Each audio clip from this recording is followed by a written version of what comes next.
How to recover your account on AliExpress. What's up, everyone? This video is going to be about how you can recover your AliExpress account. First of all, head over to your web browser, or if you're using the app, just open up the app and go to the login page. I'm just going to go ahead and search for AliExpress right here. Once you search for it, just go ahead and tap on the first link, aliexpress.com.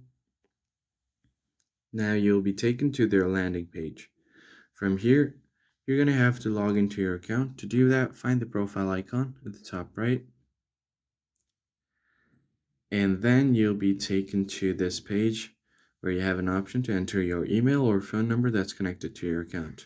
If you're having trouble signing in, just tap on trouble signing in. And then from here, go ahead and click on reset your password.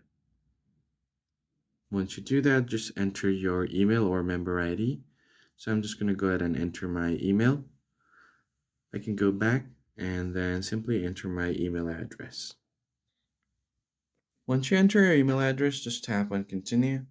They will send you a reset link on your email, and you're just going to have to verify it with either SMS code or your email code. Once you enter that code, tap on verify. As you can see, I've just gotten the message. So here is the code, 862534. I'm just going to enter that, 862534, and then hit verify. Now you can just enter your new password and confirm your password. That's how you recover your AliExpress account. If you found it helpful, be sure to like the video down below and subscribe. I'll catch you on the next one.